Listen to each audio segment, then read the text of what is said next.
Welcome back, guys, to this week's episode of The Path of Purpose. You're here with the Brotherhood team. We're just like you. We are on a journey to living a life of purpose. Today, we dive into the mindset of discipline regarding your training and how that is a transferable skill into everyday life. We also then get posed with a question surrounding breaking down myths or misconceptions that are out there in the health industry and where you could be being steered wrong on your journey to optimizing your health and living a holistic life. So dive on in and we will see you in there. It's a good one. Tune in. Going through our wins, lessons and motto, we'll start with Cassman. My win for last week, Cassman. My win for last week was just being present throughout the week. I just felt like I was way more present with everything I did. And Cool. my motto would be presence creates precision. That's what I found. Yeah, So that's nice. something I just sort of- Presence creates precision. Love Yeah, I was really quite conscious about it, and that was something that helped me through the week. Yeah, that. Love that. that's my lesson. Nicely, brother. My mantra going into this week is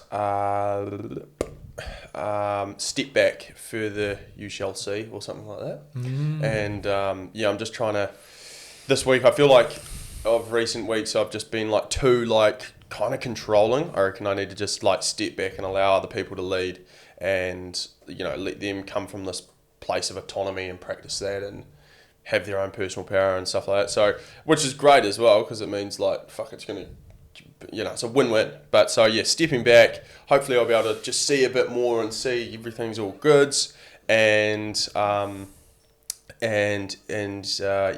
allow other people to sort of have that trust in themselves as well. So that's cool. And yeah, but the win for me last week would be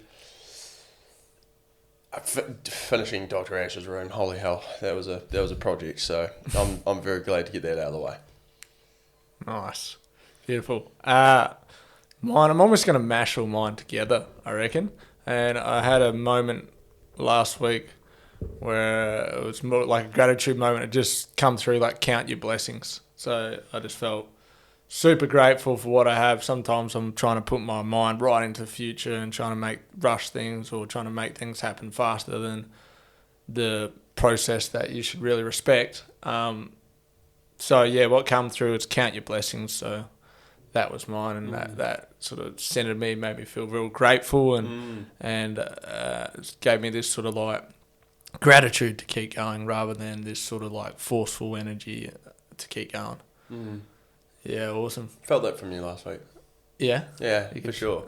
Yeah, I felt like you were just you held a bit more gratitude towards oh fuck, those things are actually pretty good, eh? Or, I don't know. I just felt that from you. Yeah. And then you were even reflecting on that for him on Thursday as well. You're just up and about. Yeah, Up and about, good energy about you. Yeah. Thanks, lads. That's good that you noticed it. Cool. So, getting into some questions. So keen to hear all you guys' questions. But I'm going to start with one that probably a lot of people go through this, and there's a lot of answers, and it's a pretty generic question, but it's got a lot of value in it, I think. So, for you two, what motivates you guys to train? I said in a post to the Way of Life guys the other day, I think there's periods of life where all you're going to need is your baseline. You're just going to need, if you can just hold your baseline, if you can just maintain, then that's still a win. And because there's other areas of life which are going to drag you and pull you to step up more in that area. So long as you have your baseline, your maintenance to uphold and regulate your state, and your physicality and your mental that comes with that as well, then I feel like that's a win. And then you're going to have seasons as well where you're like, man, I've got a bit more energy at the moment. It could be that summer, you're feeling like there's more energy around you, you're ready to thrust into some more training. And I think it's just those natural calls to listen to them but at the very base minimum, upholding a standard of whatever that is for you, 3 sessions a week, 4 sessions a week, a yoga session, getting that in. Leaning back on discipline. Yeah. There's a saying that Cato actually taught me, and it said it was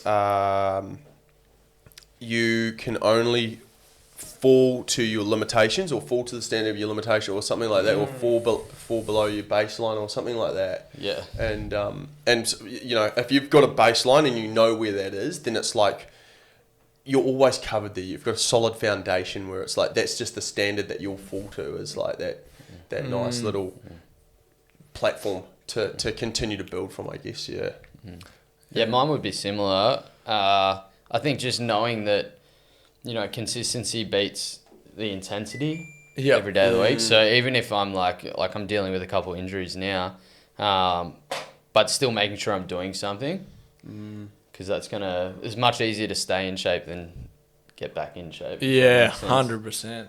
Yeah, consistency over intensity. Yeah, for sure. Love that. Yeah. I think a lot of guys will just cook themselves and then they can't back it up ever. It's like. Yeah, because I reckon that's something like I'm almost struggling with now. Like I've got a little bit of a niggle going on, but when I like to train as well, like a lot of times I like to train intensely because I know training intense causes adaptation, so growth and progress. So sometimes when I'm, just being consistent and I'm like, I'll get a session in, I know my body's not quite right to push it. Sometimes I like almost struggle with that, like because I know maybe I'm not moving forward.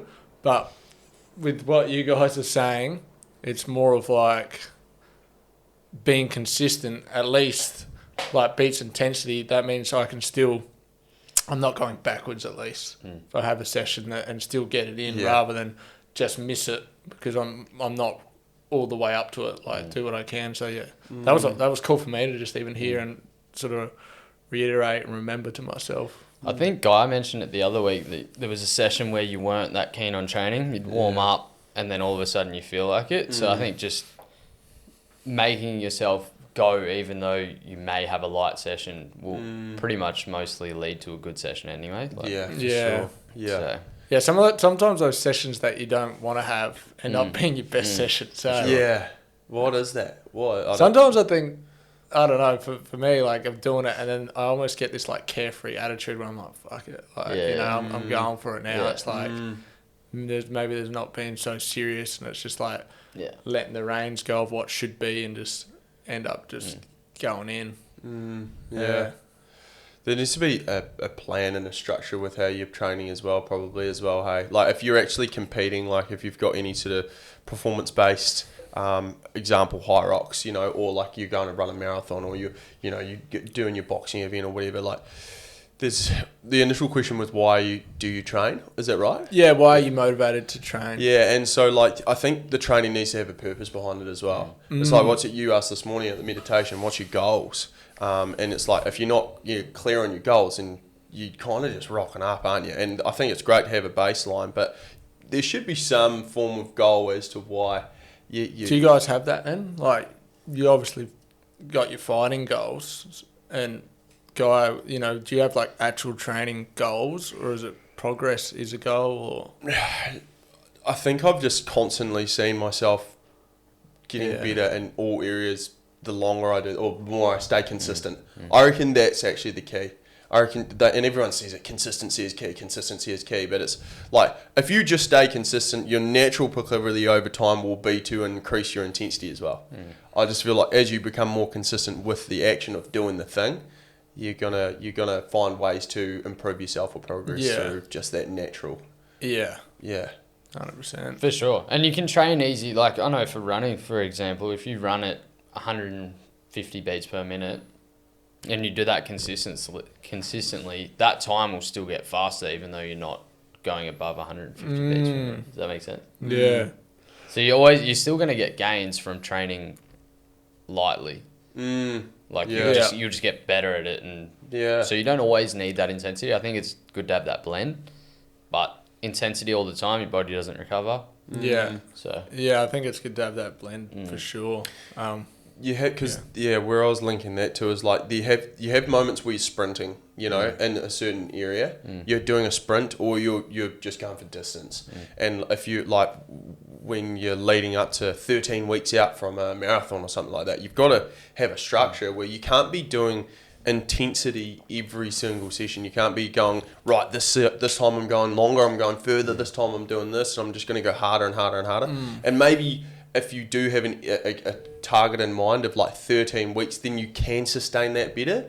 But if you were just to rock up to every single session and go, well, I'm going to be better every single time, then you're just going to, the body's going to give out. And I think another key is, obviously structure is important with your training, but don't be too worried about the perfect structure. Like, is there a perfect structure? I don't know. Like, any structure is probably better than no structure. So don't get too caught up on the perfect structure, and rather pick a plan, go for it, and then you can reiterate on the way rather than obsessing about the plan and maybe not doing it, because you're gonna get the clarity from action in the end. What about what's like the principles from like training, like your physical training and stuff? What principles can you relate from your experience and your lessons from training into everyday life? Like, where's the principles that you can translate to there that have helped you in your everyday life? Good question, eh? It is a good question.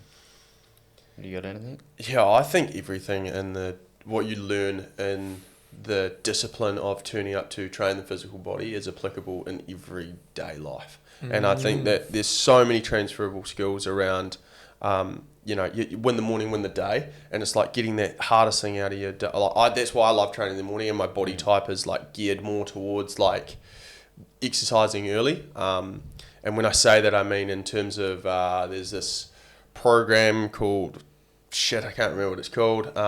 And there's one that's called Shay as a part of this Shay AI thing. But there's got different body types like a Crusader.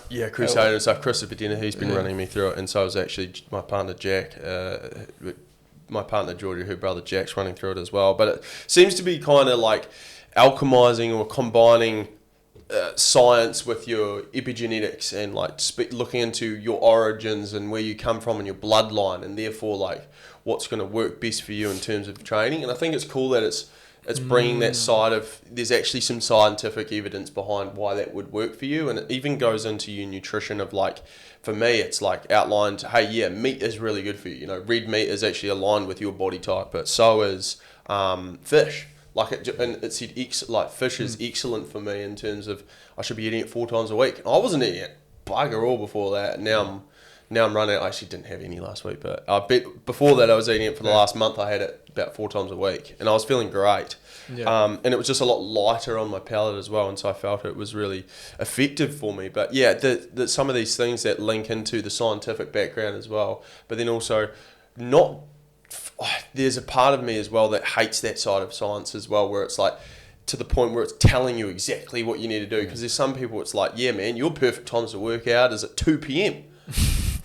I'm like, okay, well, I've got to work then, and I've got I've got a job to uphold. So how do you make that work for your lifestyle? So it's like, I think there's points where it's like you've got to actually go with your intuition and alchemize it with life. Yeah. And but I think that the learning some of those sort of back end sort of things that are quite cool and quite niche into what could actually optimize you to get the best results are pretty neat.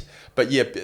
Getting in terms of like training early and getting that out of the way and putting that hard thing first, for me, if I train real intense in the morning, then I kind of uphold that standard throughout the day where I'm like, shit, I'm like, raising the bar in all fucking areas and win the morning, win the day. Even like Sunday yesterday, I seen the first thing you got up and then straight into a run, which is pretty good, for your Sunday, just to attack that, and that would really build that momentum for the day. Training early is like, if you're in a rut or whatever, train early. Like you're gonna get out of it pretty fast if you keep consistent with that. Yeah, moving that energy too. Like that. I went for the run early, and then Georgia didn't. But then she was like, "Man, I need to get out of the house," and I'm like, "Oh, I've already been out of the house. Of course, you want to get out of the house." Like, it's important to get outside, get that fresh air, and 100%. Yeah, get some blood flow in the limbs. What about you, Cass Man? Cass Man. I love how that's a thing now. So I think just what I kind of think of when you say what relates back to life, like I think of someone like Ned Brockman. He wasn't the best runner at the start of his whole journey, but like he's caught so much traction just by putting one foot in front of the other. Yeah. So I think like Literally. a lot of people that just train really well, they just keep going. Like it's really as simple as that a lot of the time. Yeah. Keep showing up, keep repping it out, keep doing your best. going. Like we've got 45-second timers at Monday in Motion, you know, and you see guys stop for half of that time, and then guys grinding their way through it, and it's just a matter of like deciding you're going to keep going. Like, Yeah, for sure. That's like a mental challenge as well as a physical challenge. Willpower. Yeah, it's just seriously deciding, and like if you listen to any Ned Brockman podcast, he's the man for it. Like, Is he? and he says he's not the greatest athlete. Like he's done a lot of amazing things, but he's put himself through hell. He's literally his wired mind is himself just that way. Yeah. Yeah. I think that's you can really train yourself to the way you want to be. That's the thing as well. Like, you can get out of training and realize you can turn yourself into certain things, and that can translate to everyday life. You know, Do you want to keep going or just just like you can't get up 5 a.m. for a workout. So Ned Brockman's like the things he's doing, you know what I mean? There's so much inspiration there, I think. 100%. But one foot in front of the other is the That's main such a good key thing. Yeah. Just keep going. There's that consistency, you know, it's a good thread. And like, it's not always going to feel good either. Like, but if you keep going, like, you know, you're not going to go backwards. How about you, brother? For myself, I reckon from training, the principles I see that go into like everyday life is like what you put in, it's what you get out. So the more you put into training, the more you're going to get out of it. Like you get results, and that's the same with everyday life, relationships, work. The more you put into it, the more you're going to get out. And with training, it's great because you can actually see physical results. You know, it's a really good way to see, you know, you can easily see external results and stuff. So yeah, I reckon that's the biggest thing for me. What you put in, like the focus, the intensity, and you put in, you know, you're going to reap those rewards. So, and that's translates to everything. One of the sayings that I like that kind of like correlates to that, the harder you work, the luckier you get. 100%. So a lot of people just go, oh, they're so lucky, lucky. It's like, no, there's a lot of groundwork behind that. Oh, yeah. It's like, yeah. Become an overnight success, takes 10 years, you know? Like, takes time. That's it, eh? No one sees it, but it's there. Yeah. Nice. 10,000 hours that it's taken them to get there, and then everyone just sort of goes, the behind the scenes stuff, eh? Only you know exactly what you've done to get there. And then if you've got other people like talking shit on you, it's like, no, I know what I've done. Yeah. You know, you've got that internal conversation with yourself and that conviction that I fucking done it, you know. And that kind of relates me into like a question I had for you actually today was like that I think people would find valuable because it was like basically like where does your drive come from? You've got a lot of drive for your work and your mission, and so like what are your secret? And you've obviously already a success. Like a lot of people would see what you've done as already a success. So like, what's the what do you tap into? What's your like maybe secrets like with all that? Thanks. First and foremost, thanks Legends for that. What do I tap into? Well, you said on one podcast that I'm a pretty intense guy, and I'm a pretty intense guy. I don't know what I tap into, man. Sam Ferrier asked me, you know, what keeps me going or something like that, and honestly, he's like, don't think, just say. Don't think, just say. And I was like, there was no other option. Like, I just don't think I have any other option. Like, I don't see myself going another direction. There are alternatives and stuff like that. And no doubt, if I put my mindset to that area as well, I'd do fucking well there as well. And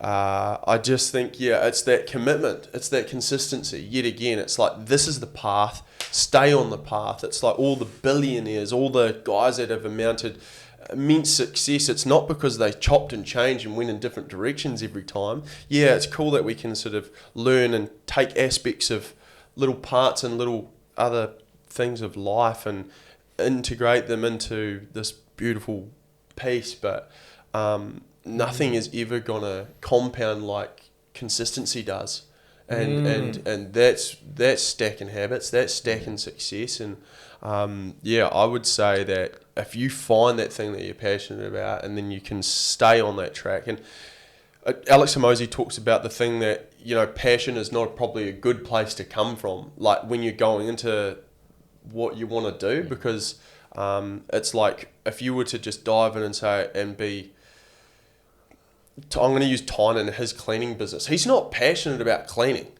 but he's passionate about business. And then so he started the thing, and then now he's like building more passion. The passion's coming from doing it now, that because if you were led by passion, then you'd never do it because it's too hard. Yeah, I've heard shit sucks. Yeah, but yeah, I heard like passion follows like competency. Yeah. So like, as you get better at it, and then your passion can increase. But I don't want to. No, I want you to keep going because that was good. That's pretty much all I had on that. But I think it's. Because my mindset from hearing about what Alex's perception on it was, because I used to say, you find the thing that you're passionate about and like go there, and that's great if you can find that thing and then want to pursue that. But for some people, you're not going to you're going to lose passion through. I've lost passion through this at times. Where it's like, shit's got hard, and I'm like, fuck, like, is this really gonna like work out, or is this? And it's like, I think it sounds like at the start as well, you said you didn't really have another choice, like, and I feel like in life, like, there's that paradox of choice. So that's where, you've obviously said you stay committed and all that. So what do you guys like think about that sort of like? People just think, with the internet and stuff, there's so much choice out there, so they really struggle to stick to something. That's as well what I was probably trying to get out of you as well. Like, you've managed to stick and focus on something where I feel like a lot of people struggle with that. And as you mentioned, greatness comes from sticking at something for a long, long time. I feel like you kind of answered that before when you said, I like what you said, competence can then lead to passion. Yeah, competence... passion comes from competence. Yeah, I've heard that I think before. that's a big thing. Like if you're not sure on what it is that you want to be passionate about, or that your passion is, finding something that you enjoy, getting good enough at it, then it starts to become a passion, I think. Yeah. Even for you, Cash, because it's like, I bet there's, what leads a man to continue to want to step into a ring and get his head bashed? You know what I mean? Like that's what, and the same can apply without the physical fucking, head getting bashed in. But same applies to most things. It's like, you're going to get knocked down.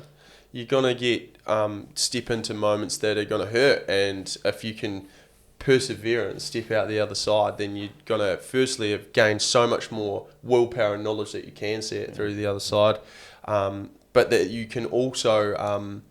that you can work through that hard time and overcome. And then usually on the other side of that is, a bit of breath, like, thank God I did that. Like, I'm so proud of myself. And would you say when you had those moments in the business where you sort of started losing passion, was that when it was like, maybe not in business, but just in your life, was that when you were at a lull and you didn't really know what the path forward was? Yeah, that would probably be it, eh? Yeah. So it's that's like, when there's like the confidence feels like it's staying still. So you're like, how do you level up? Yeah. Yeah, I definitely feel like that's where it's like I actually couldn't see a way through, or probably because I hadn't given myself the space to, or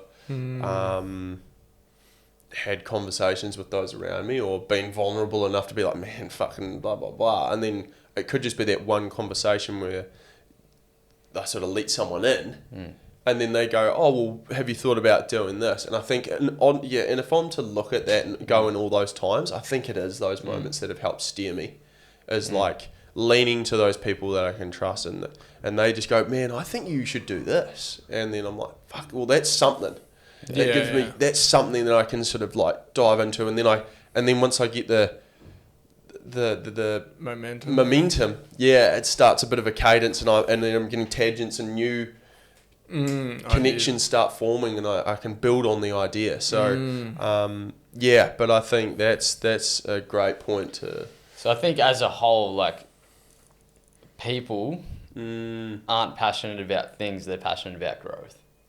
Yeah, well, there's that progress thing that you're talking about as well. Yeah, for sure. I feel like when you're making progress and growing, it's all and about you're often are passionate when you're good at something. Yeah. You know, that's like path to purpose. feels good. Yeah, for sure. Just you want to follow that growth for sure. Because stagnation leads to, burning out and depression and all sorts of things. So finding areas to grow in your life it's a path to purpose for sure. How about yourself, bro? Like, in a moment where you feel like you've had your back against the wall, or that you've persevered in that regard as well. I know you said with your the fishing stuff. That was a time for you. Yeah. What's like when I have my back against the wall? How do I keep going? Yeah. I think a lot of it is like proving to myself like who I want to be. So like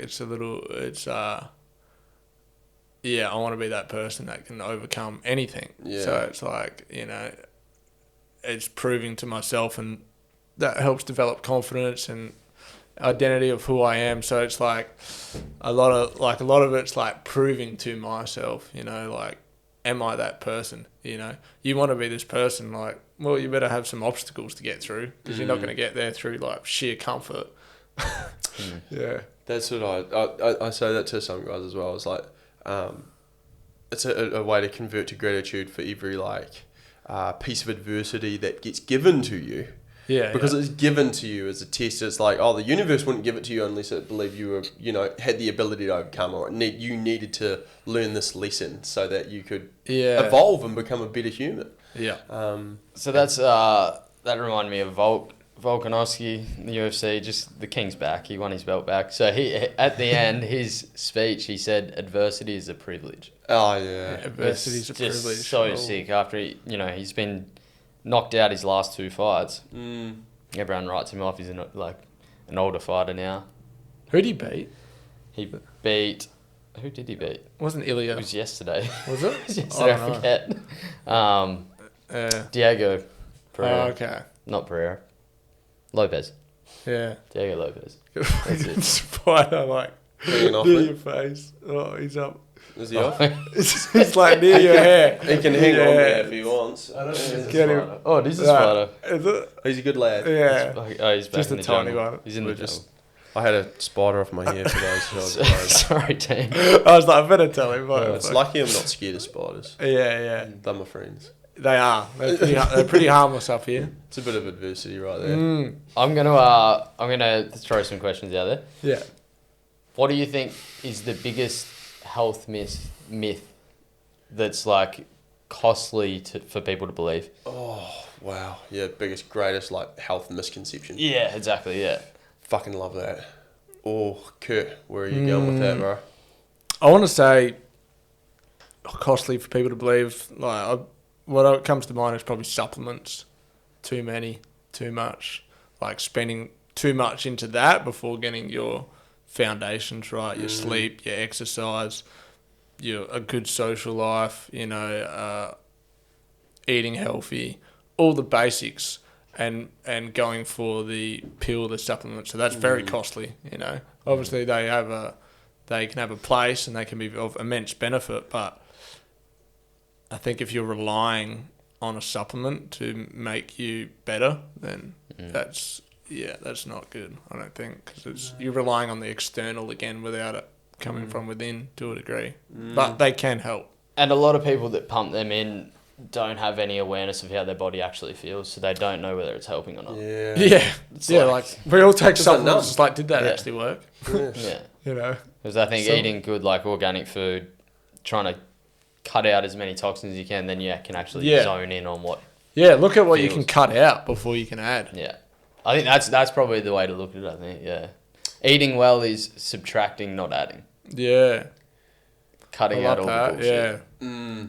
Yeah, exactly. Yeah, I can actually tie a very relatable story to this just from the weekend. We treated ourselves to a little pizza on I don't know if it was Friday night. I think it was Friday night. And then we bought an Easter egg, because we bought an Easter egg home. And then so it was just like Cadbury Easter egg chocolate or whatever. And the girls had gone and bought a Yum Bar. Now, Yum Bars, if you haven't had them, fantastic. Go and buy yourself one. They are just loaded with good stuff. And not... Plug for First sponsor. Yum Bar. But they've got like beautiful salt in them. It's all natural. It's all organic. It's vegan. It's it's all good. It's all good stuff. So I just mean our vegan friends can have it too. Must be good if it's vegan. Everyone can have it.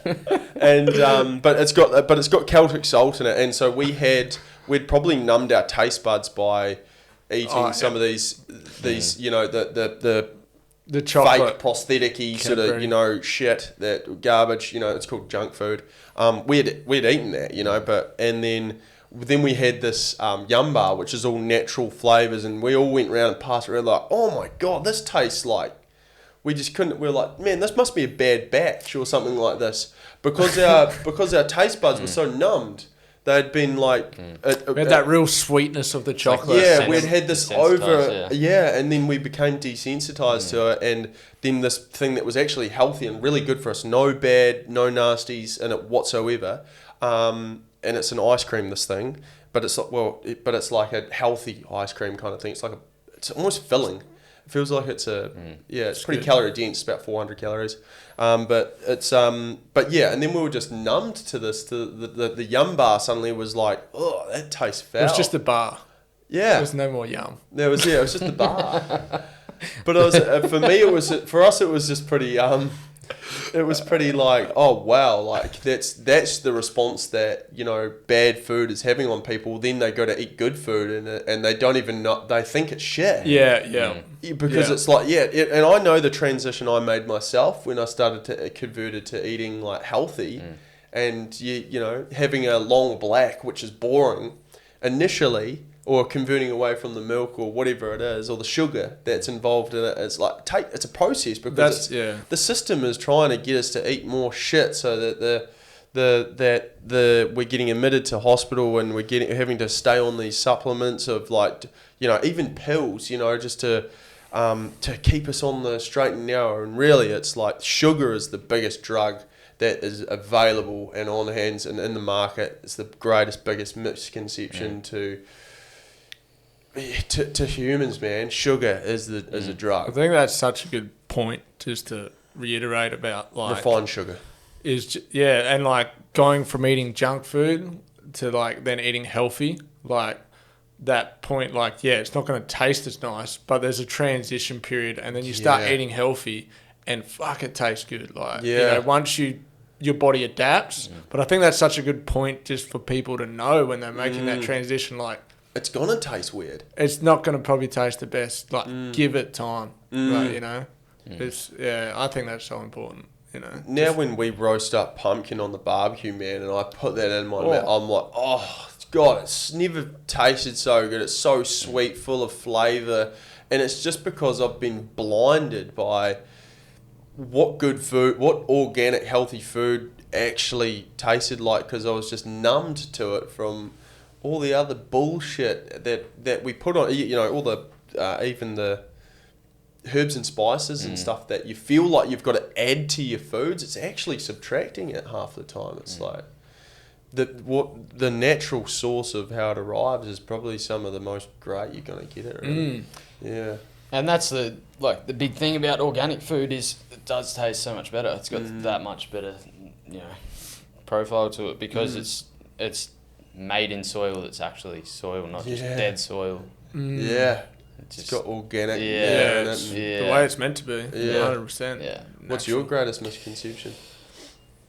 Mine would be refined sugar then. I'll take it's numbing. I'll sort of play off everything that we've sort of spoken about, and just the companies aren't there to look after you, they're there to make money. So as far as supplements go, it's like they're adding things to try and make it cheaper. It's not actually to make it better for you a lot of the time. Food, same thing. They're trying to make it more palatable, more enticing to eat, more addictive, so that you eat more of it and they earn more money. It's not looking after you. So I think just taking your own health on board, take some ownership of your own health, and 100%. Do the things that feel good. Yeah, take it into your own hands. Yeah. That thing that, like, a lot of these big companies, they haven't got your best interest at heart, you know, as much as it sucks. Like, they're here to make money a lot of the time, and, you know, they're putting in all these stuff, these refined sugars that are super addictive, and all this stuff that, you know, makes you come back and giving them your dollary dues. To tie in with that, macros aren't the only thing that matter. No. There's a lot of dietitians that are just like, calories in, calories out. Yes, that is important, and that is the main part to get body composition goals, but it's not the main part to get true health. Yeah, totally. Yeah. And I think your macros, Yeah, 100%. You need to get the right stuff in. Fuck yeah, because like that, what's his name? Now, I'm just going to say right there and now, but like he puts out stuff where, you know, he goes, so long as you're in your macro budget and stuff like this, you know, and you're getting, you know, 2,000 calories and you're staying in a calorie deficit, you know what I mean, then you're going to lose weight. But you are not the most optimized human being by eating Cheetos as a part of your, or whatever shit that he prescribes, you know, but it's in packaged stuff that's, you know, it's been manipulated by man. It's not in its organic state.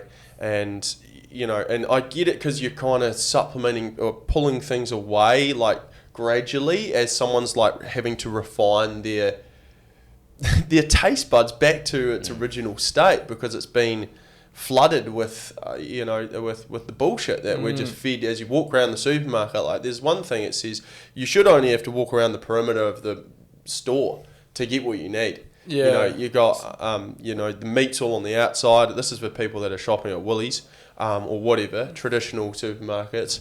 And you got your, you know, then you got your milk and your butter and stuff like that. And then, man, I don't even... Veggies are on the outside. Yeah, veggies are on the outside as well. All the stuff that's kind of in the centre of the shopping mall is all your chips, you know, all the fizzy drinks, confectionery. It's stuff that you don't need. And so if you were to actually cut a lap around the outside, you'd actually find yourself eating a lot healthier. Yeah, all that packet stuff, that preservative stuff. Yeah. Like, it's not really even food, is it? I mean, you know, we've all had it, and sometimes it's convenient to have and add, but it's like it's not gonna serve you the best. That's for sure. I looked at did you guys ever have those like chocolate fingers? They were called. They were like a stick. It was like a biscuit. Yeah, I reckon I've had and there was like something like that. I looked into that on the back of a packet one day, and it was like 6 of these equals 400 calories, or 200. 6 of those tiny little fucking chocolate sticks, and they look like sausage things. Yeah, like Twix. And dude, people would murder a tray of those things. Like 6 of them is probably only a fifth of what's made available in one of those packs, and so it was 6 of them was 400 calories, or I could get a 250 gram steak that was 400 calories. Yeah. And I'm like, what would you rather? You know, what's going to fill you more? What's going to give you more long-term sustainable energy, nutrient dense in terms of like your proteins, your macros and stuff like that as well. You know, what's going to develop and build more muscle, preferred to where all those calories come from in the fingers is sugar. Sugar's so high, processed sugar, you know, and that's where a lot of people, they get these high caloric, like, because they feel like they're not eating much, because they're eating fuck all from a little finger, but then it's high in calories with all the sugar, and the body just receives it all and doesn't know where to put it. So it converts all the sugar into like this energy that can't be metabolized, and so it stores it as fat, and that's where people get the love handles around the edges of their guts. And you know, and it's true though. That's where they put it, because the body goes, okay, this energy I can't convert into muscle. I can't convert it into, you know, proteins or anything like that. So I'll store it for later, because they must be wanting to preserve that, because they're going, you know, back to ancestral living. It's like that's what the body is there to do. Okay, this guy's probably gonna not encounter any food for a long period of time. I'll store it on the sides, so that they can, you know, as they go away for food for 4 days or whatever it's going to be, and they go out to hunt and kill an animal to bring back to the tribe or whatever they do, that they're going to need this energy for later. Yeah. And so that's why fasting is like, for men, you know, predominantly is like better for them. Because, well, you know, more so than women, because the woman would stay back and care for children or whatever, the young or whatever, look after the fire or whatever. But the men would go out and they'd go out and hunt and they'd kill the fucking animal and bring it back and so you'd need long-term energy to sustain you throughout.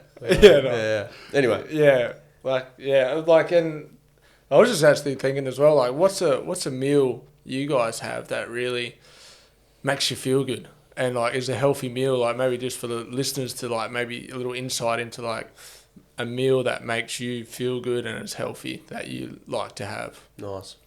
I'm a sweet tooth. So I kind of like really try to make nice desserts that are like a go-to. I put it in the chat the other day, but like Greek yogurt with protein powder. Oh yeah. You end up smacking in like 40 grams of protein, 50 grams of And protein. you put some other stuff and then in there, like blueberries, all the berries, bananas. Yeah, that's such a good little like Just a sweet little, snack because it's good to have that. It feels dang good, and if you can keep it relatively healthy like that. But I think anything with eggs feels good. Eggs are power food. Staple. Yes.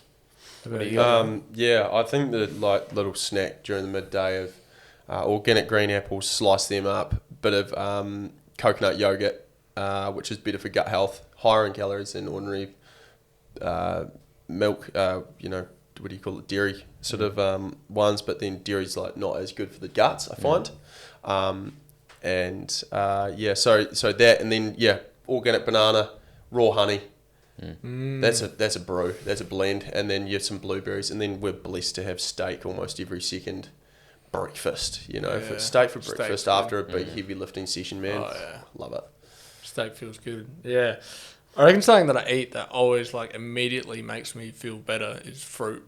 As soon as I eat fruit, natural sugars, I always feel better. I almost just feel more hydrated. But a meal I also like, and it's probably a good like shredding meal out there. I don't have it much, and I should probably have it more often. But whenever I have it, is ceviche. So like, I knew you were gonna say that. Yeah, so it's like, fucking good too. It's you can add scallops or seafood, like some sort of seafood, marinate it in like lemon or lime, let that sit for a bit, and then you can add lots of different vegetables, so like tomato, cucumber, capsicum, avocado, and if you want, you can put in those sort of corn chips and have that as that. But whenever I have that like sort of like that ceviche with all those like vegetables in there, and you can add some sesame seeds and that, feels real light in my gut, and it just feels great, and it also fills me up. So whenever I do have that, I'm like, fuck, I feel good. And I think there's something to do that marinating with the lemon and lime. I don't know what that does, but I reckon that could be a little thing. And also slow cooked meals. You can't go past them. They always digest well, and slow cooking food is also proven to be very good for you in like nutrient retention and digestion, and so especially coming into winter, so good slow cooked meals would be great. For sure. Bit of bone broth, that sort of stuff. Yeah, 100%. 100%. Well, I had a question for Cass, man, as well. Cass, man. I was thinking like,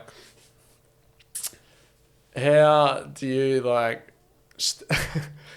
stabilize your mood so your mood stays pretty good and pretty level? So I was going to ask like what sort of tips and tricks do you have to stabilizing your mood and sort of regulating your nervous system?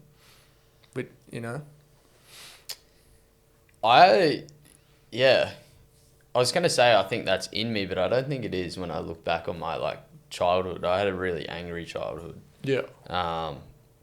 Growing up with two older brothers and my cousin that used to live with us too. And like they'd pull pranks on me all the time, and I'd just be a little psychopath. Yeah. So I was a pretty angry kid. Yeah, I was pissed. But I must have leveled myself out at some point. I think through sport probably was a big part of that.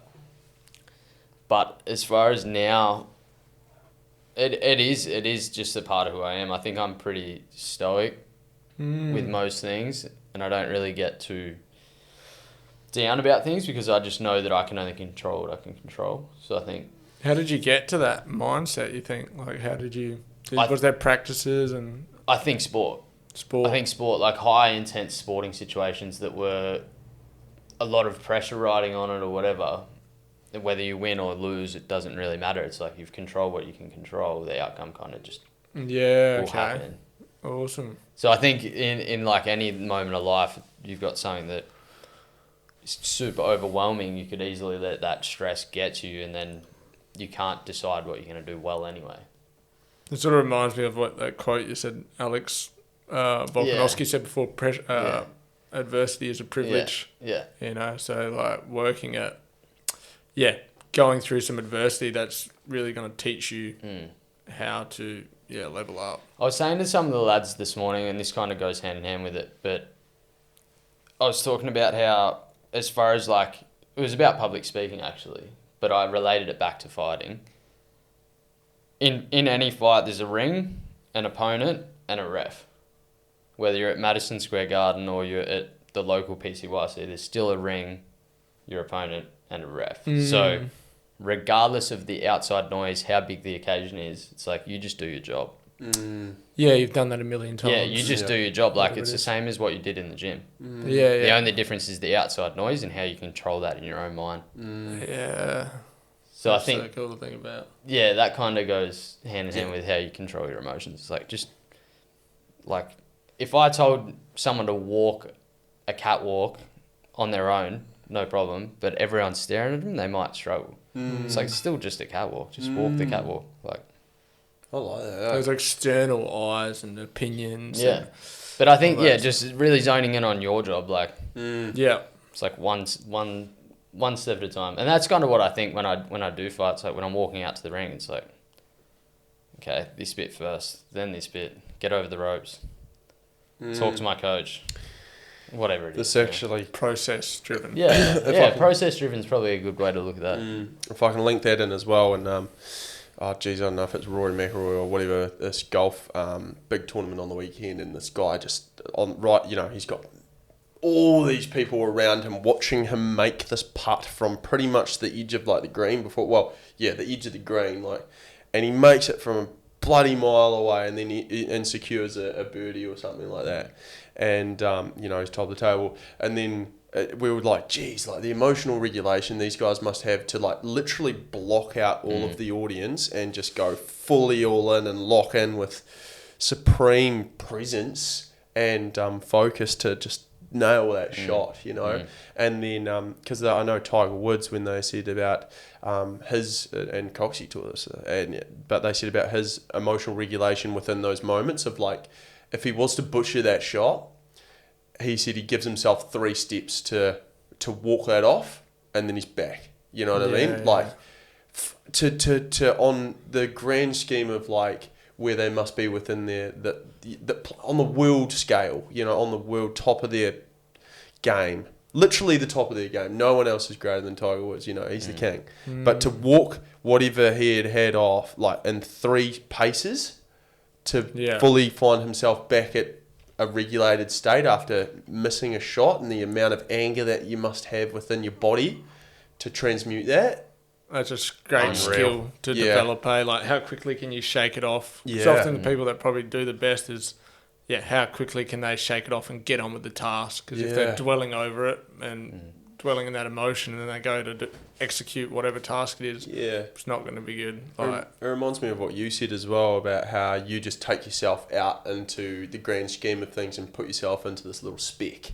That's here on the and so really it's not a big deal. Nah. But kind of what you say as well, you've just got a ref, you've got yourself into the opponent, and it's just, that's all that matters. I'm just going to show up for these people, block out the haters, block out the noise. And I think also just realising that, like, there's people that care, but people don't care as much as you do. It's like if he misses that part, it's like, that'll probably be playing in his mind, but everyone else has got their own shit they're worried about. Totally, yeah. So Like, what's for dinner tonight? Yeah. Nobody. Yeah, I think that's the big one as well. Yeah, nobody cares as much as you.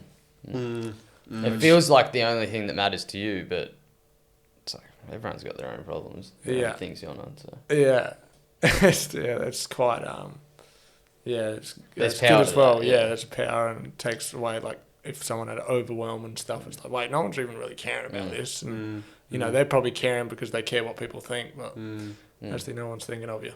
Yeah. I've got a question for you, Cass, as well, after you mentioned stoicism, and like, that's part of me that's quite stoic, you said.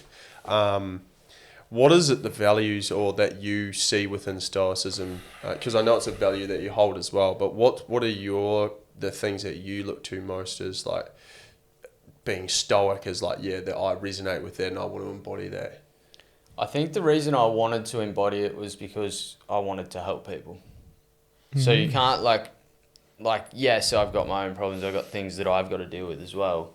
But if I'm constantly putting that out on people, then they don't feel like they can put more back to me, if that makes sense. Because we're always trading energy. So if I'm always giving out, oh, poor me, poor me, poor me, then those guys or whoever it is can't reach out to me when they need a hand. Because they just feel like they're dumping it further on me, if that makes sense. Yeah. So I think that's kind of why I guess took the journey to try to become more stoic. What traits as well, like, because I know, like, when I view stoicism, and I like to, what makes someone be stoic or something, and they say it's extreme ownership, accepts what happens in his, life as to be within his control. It's same with how he reacts as within his control. Those are a few things that I turn to. And then there's something about gratitude as well. Be grateful for your fate or something. Yeah. And then there's a couple of other ones I just can't turn to right now. But I remember supreme ownership was one, and I was like, that's a fucking bold statement. That's like, I just think you react better in every situation when you're more stoic. Whatever situation it is, I think you'll just react better. Because it's not emotional. Taking emotion out of things, and then you can actually act on them accordingly rather than just... What's the misconception that people could get confused with stoicism, where it's like, I know that they say, like, so I think sometimes it's the nature of having empathy for others. I feel it lacks because it's like you're so supremely like... Something with the emotional piece. I think a lot of... Like numb, it's almost I think people think they need to hide their emotions when that's not it either. It's a hard one to navigate. You got to integrate still. Like, I think some people, with stoicism, they just think, it's like blocking out or suppressing. Rather than the whole, still accepting your emotion. I feel like, it's a great point for, I feel like in every young man's journey, like, the hero's journey, stoicism and leaning into learning those qualities is so, it's such a gift, you know what I mean? It's such a great thing to pursue, and I'd recommend any young man go and lean into what stoicism is about and embody some of those qualities. Where someone becomes an integrated man, I feel, was because you, as a man, you lean towards stoicism as if it's like that's masculine. You're like, that's really deep masculine sort of style.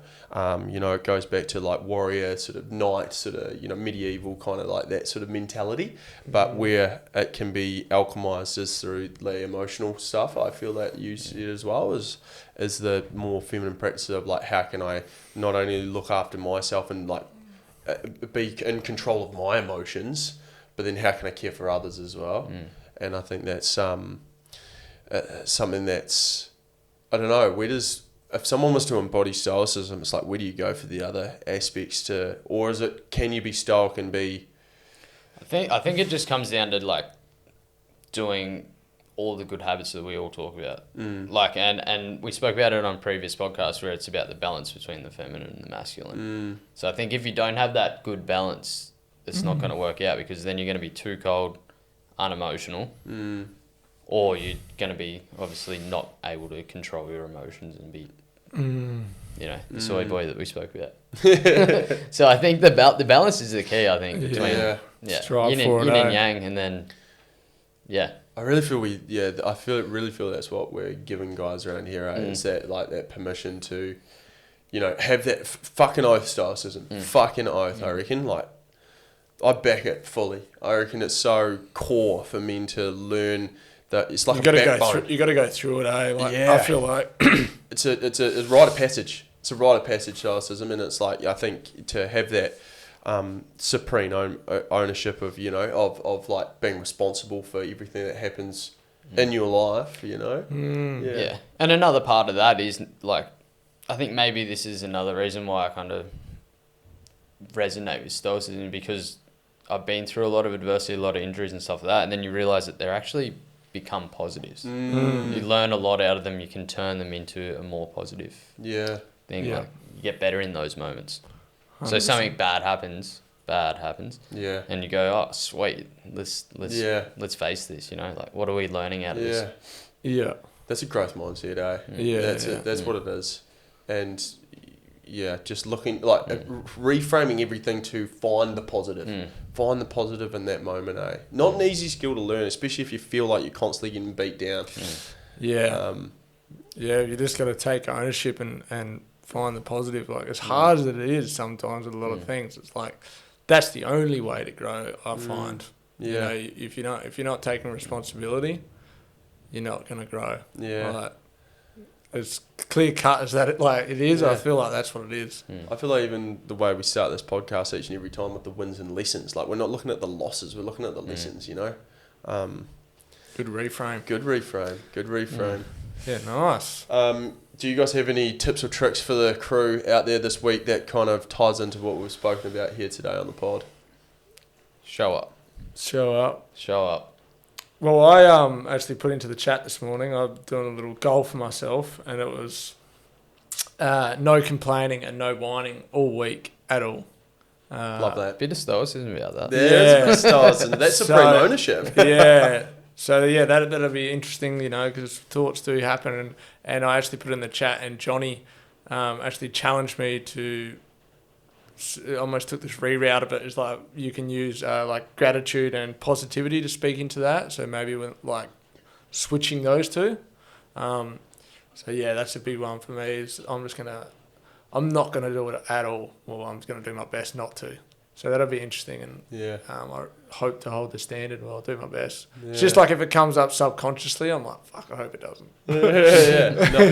Hopefully that's all you attract when you're putting that energy out there. It's don't want to complain. I'm just going to stay positive. I'm just going to keep choosing positivity. Even if I have a shit sleep or whatever it is, I'm not even going to say it or talk about it. You know, I'm fine. You know, obviously accept where I'm at, but like, I'm not going to. I'm going to give that a go, and if you want to give that a go, like, I'm sure it's going to be very powerful. Yeah, nice. How about yourself? I remember I went on a challenge once. I had 90 days of only naturals, and so it was 90 days of only natural sugars, and like that changed a lot, man. A lot of discipline in behind going to a store or whatever, and then right at the front of the store there's like a confectionery bar. It's usually like, it's $1, chuck it in there, you know what I mean? And they put them there so intentionally, you know, right there. Placement. But this week only natural sugars for me. So cool. And then hopefully you guys can do that at home as well. So you'll have you're going to be between Kurt's, you know, or between all three of ours, you know, like show up to, you know, maintaining a positive mindset whilst only eating natural sugars. There you go.